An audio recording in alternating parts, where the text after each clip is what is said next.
Bonjour à tous les radioamateurs et également à tous les amateurs de radio. 14 Mike Delta 30, l'opérateur Pascal, de la région de Nîmes.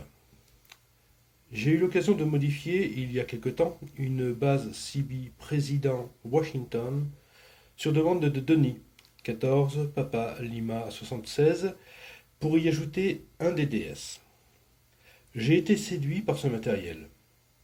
D'abord pour la qualité de sa réception, aussi pour la simplicité d'utilisation, et enfin par son look, à la fois rétro et sobre. Cela m'a donné envie d'en trouver une et d'y intégrer plusieurs idées d'amélioration. C'est ce que je vais vous présenter dans cette vidéo.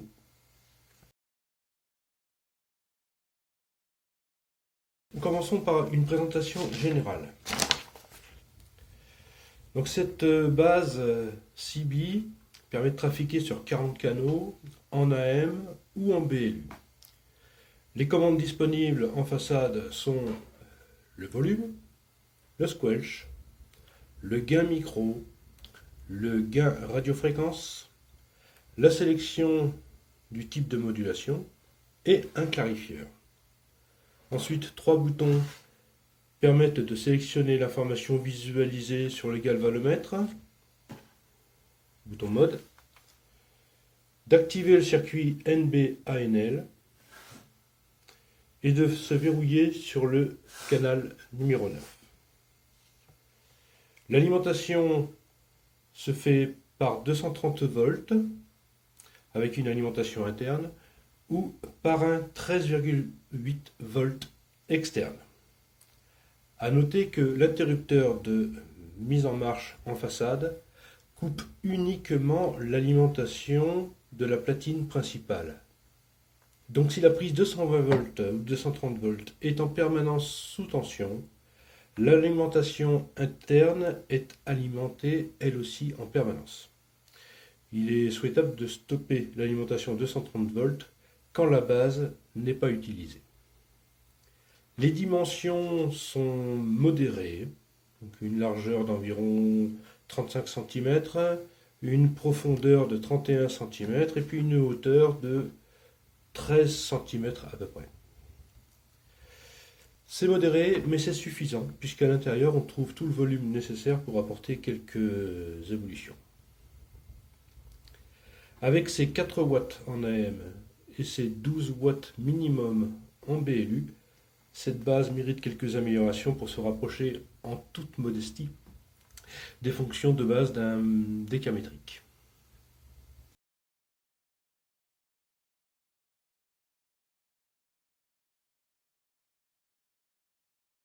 Alors commençons par la modification la plus importante.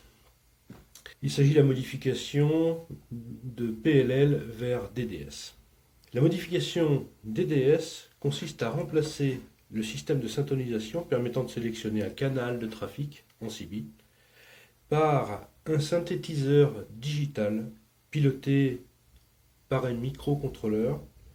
Et dans mon cas, j'ai choisi un module Arduino Nano et un DDS de type SI5351, du matériel très commun. On raisonne donc désormais en fréquence et non en canal. Et l'afficheur 7 segments a été remplacé par un écran OLED de 1,3 pouces.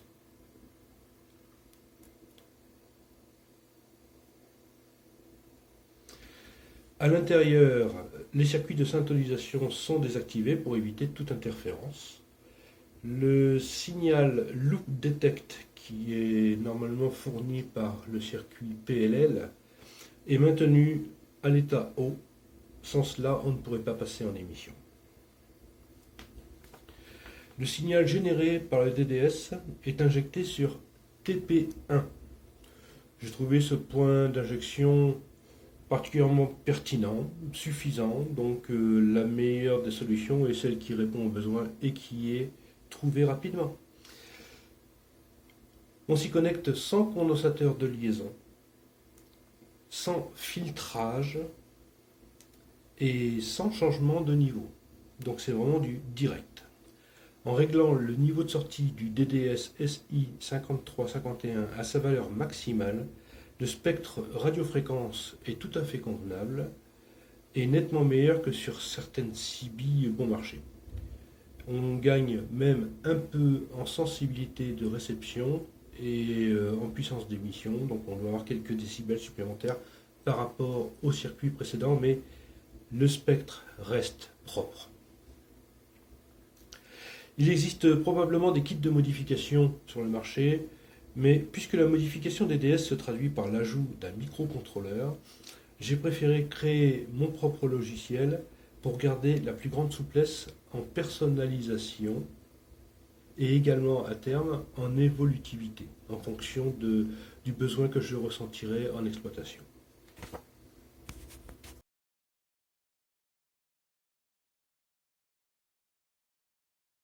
La première des conséquences, c'est que l'on maîtrise à tout instant la fréquence par un logiciel, ce qui permet d'un coup des petites fonctions très pratiques. La première que je souhaite vous présenter, c'est deux VFO logiciels. Alors j'appelle ça des VFO logiciels, mais vous allez vite comprendre de quoi il s'agit. À tout instant, l'utilisateur maîtrise la fréquence, mais on peut avoir besoin de mémoriser temporairement une fréquence, puis pouvoir y revenir. Cela a été fait sur cette base et dans cette implémentation par le bouton Chenal 9, qui permet de basculer du VFO A, observé en haut à gauche de l'écran, au VFO B. C'est comme si nous avions deux mémoires auxquelles on accède avec un simple interrupteur. Donc un des scénarios type, c'est de lancer un appel sur la fréquence d'appel et de préparer sur l'autre VFO la fréquence sur laquelle on compte trafiquer.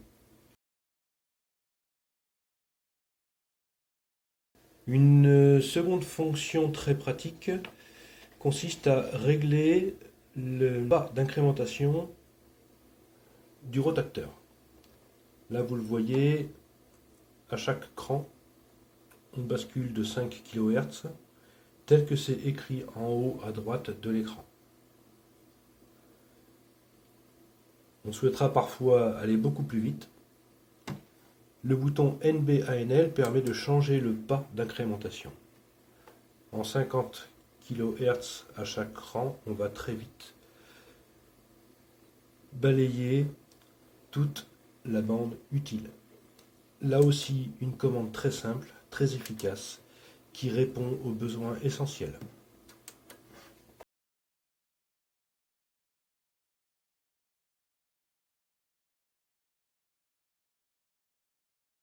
Sur cette base, j'ai ajouté également une prise d'antenne réception. Alors je m'explique sommairement. L'idée, c'est typiquement de partager l'antenne avec un récepteur externe lorsqu'on est évidemment en réception. Et c'est aussi de pouvoir isoler ce récepteur externe lorsqu'on passe en émission.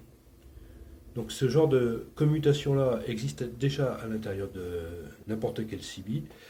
J'ai donc récupéré le signal d'antenne sur un circuit réception et je l'ai mis à disposition par une prise BNC ajoutée à l'arrière. A noter que cette prise BNC permet à la fois de récupérer le signal en réception et permettrait éventuellement d'injecter un signal provenant d'une antenne de réception. Avec évidemment un mélange un peu bestial, mais ça peut se montrer utile dans certains cas.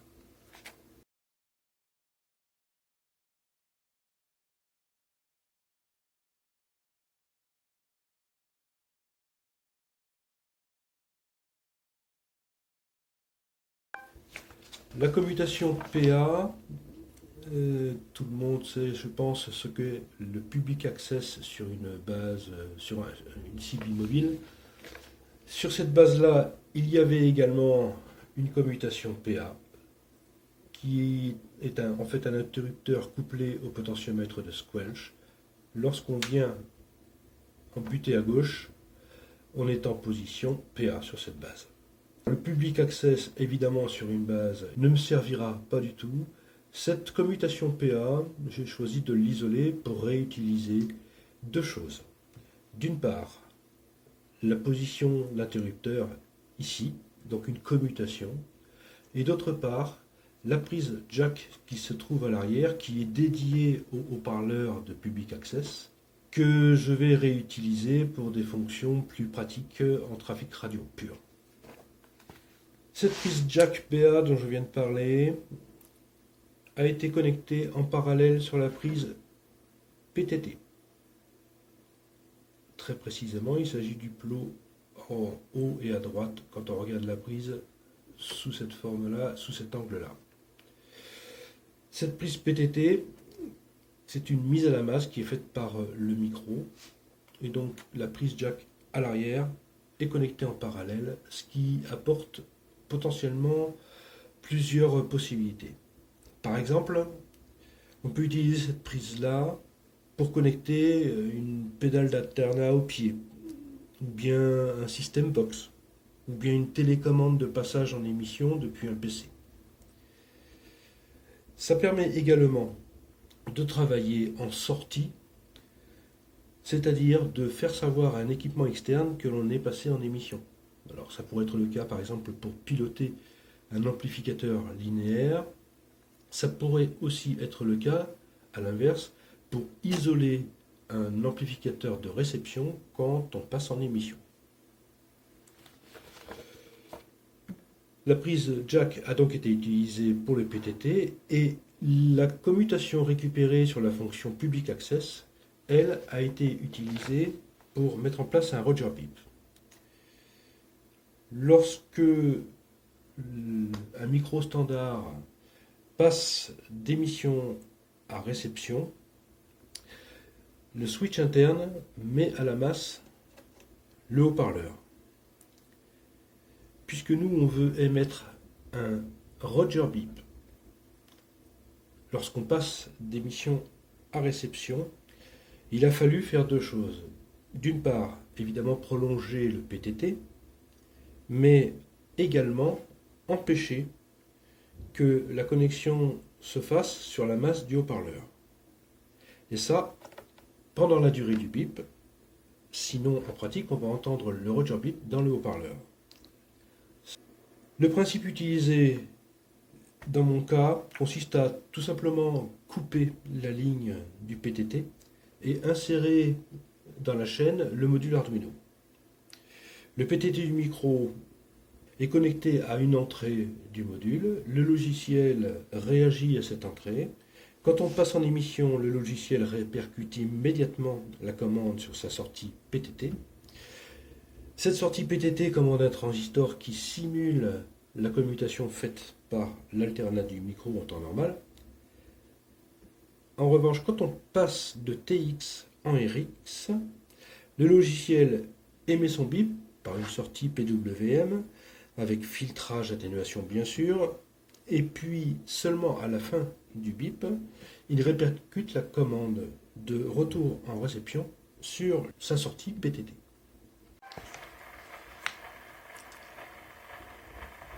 Le système mis en place pour le Roger Beep présente une conséquence intéressante. Puisque le logiciel maîtrise la connexion du haut-parleur à la masse, il peut le faire même s'il n'y a pas de micro. Observez, actuellement, on entend la réception, mais il n'y a pas de micro connecté, alors que sur le circuit initial, il fallait avoir un micro connecté pour entendre la réception.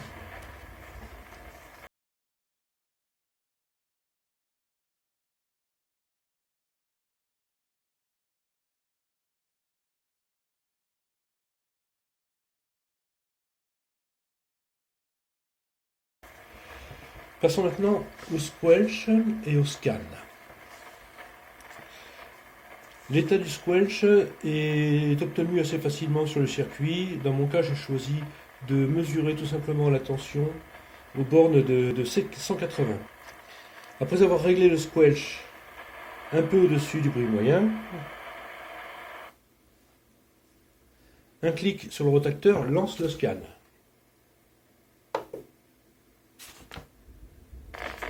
Si un signal supérieur au seuil de squelch est trouvé, le scan s'arrête pendant au maximum 15 secondes.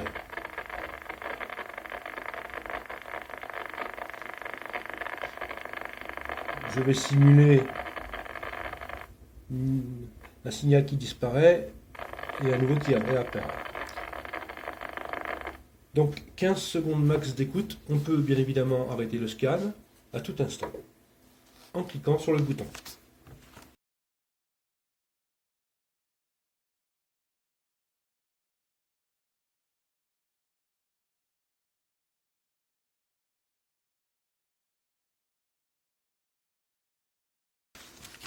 Le potentiomètre de micro-gain. Donc là, vous l'avez constaté comme moi, on n'a pas beaucoup de commutations en façade sur cette base. Donc, problème, parce que dès lors qu'on voulait ajouter des petites modifications supplémentaires, on manquait de commutations. La solution a été d'utiliser des potentiomètres push-pull, que l'on trouve notamment sur les guitares électriques, pour faire des commutations simples sans avoir 300 boutons. Le potentiomètre est tiré ou poussé. Et dans le cas du micro-gain, j'ai choisi d'utiliser cette commutation pour modifier un peu le timbre de l'émission. Alors pour faire très court, quand je suis en position tirée, on passe par le circuit standard, c'est-à-dire que la ligne entre l'entrée micro et le potentiomètre est exactement établie comme elle l'est de base.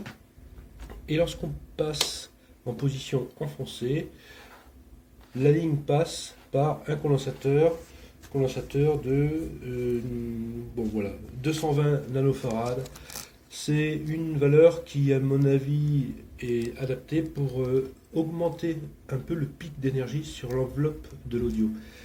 De base, la voix humaine est du côté des 200-300 Hz. C'est typiquement quelque chose qui va permettre de faire monter le niveau sur toutes les harmoniques qui se situent entre 2000 et 3000 Hz à peu près. Donc le rendu sonore, c'est essentiellement une sorte d'accentuation des médiums qui peut porter aussi en clarté à la réception.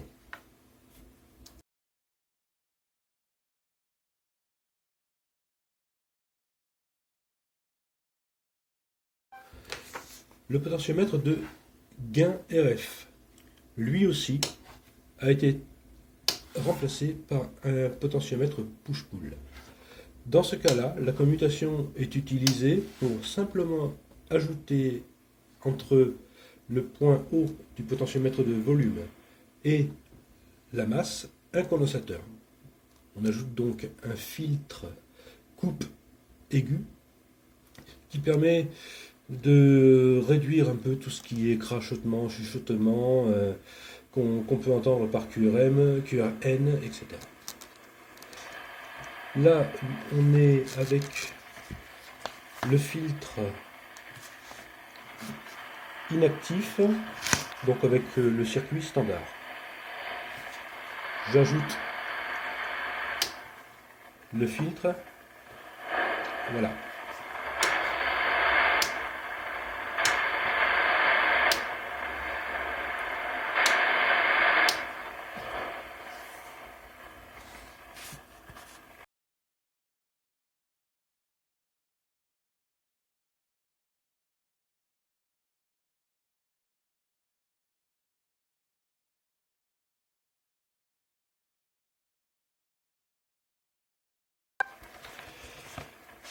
On poursuit avec le potentiomètre clarifieur.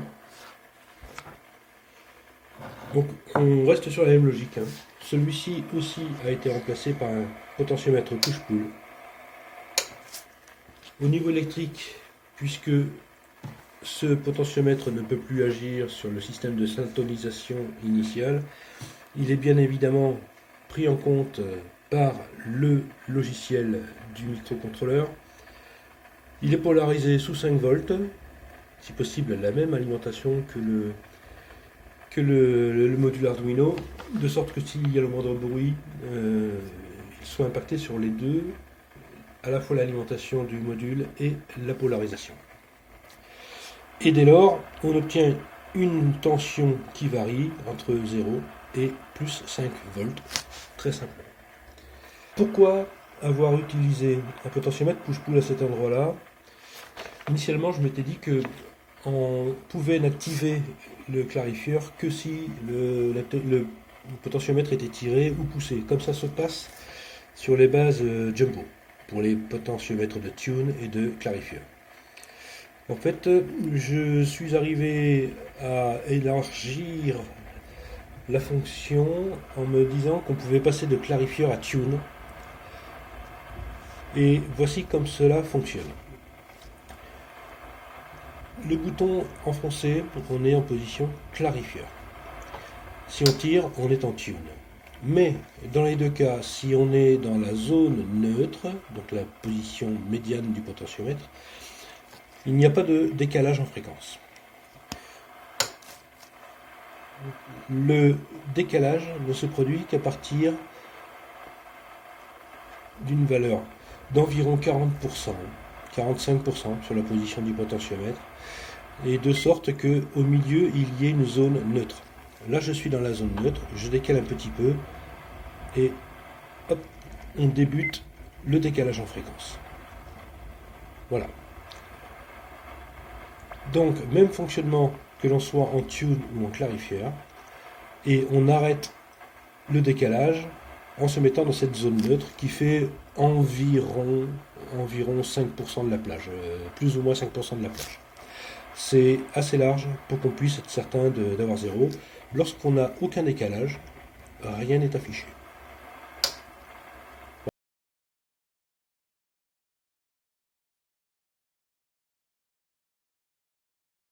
Voilà, je viens de brancher un micro, le micro d'origine d'ailleurs, sur la prise à gauche, et nous allons décrire la fonction mesure de puissance et calcul de Ross. En fait, on a la place largement dans cette base pour ajouter un module de mesure de puissance directe, de puissance réfléchie. C'est un module tout à fait standard et bon marché puisqu'il vient du Grand Est ou alors du Grand Ouest selon notre longitude.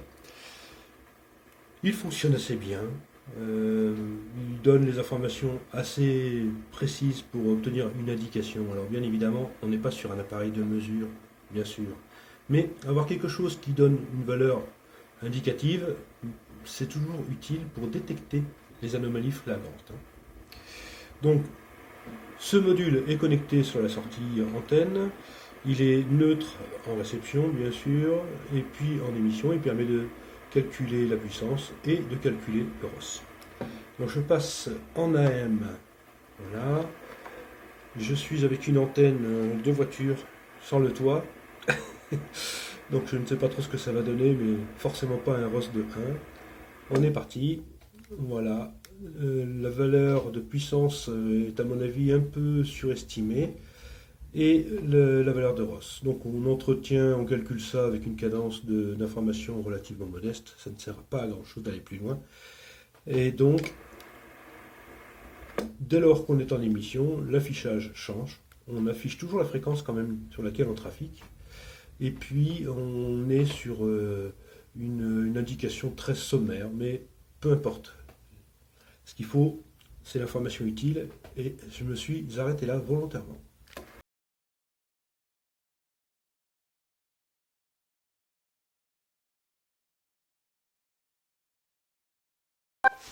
Et avec cet interrupteur à l'arrière, je coupe l'alimentation 230 volts.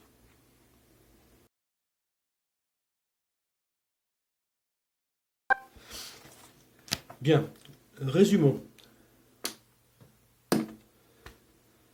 Ces modifications apportent plusieurs fonctionnalités clés. D'abord, une logique de travail en fréquence et non plus par canal. Toutes les fréquences sont accessibles entre 26.5 et 28.5 minimum en émission, un peu plus en réception. 2 VFO,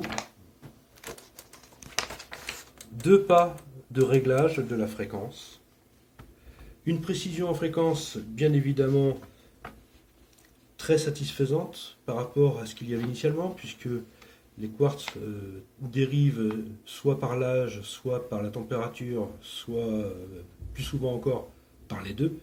Donc là, on est sur quelque chose de nettement plus moderne, bien sûr, qui mérite tout de même une calibration initiale et qui méritera peut-être une recalibration. Donc le logiciel permet de recalibrer dans 5-10 ans, si un jour ça s'avère nécessaire. Un scan très très rustique, mais bon.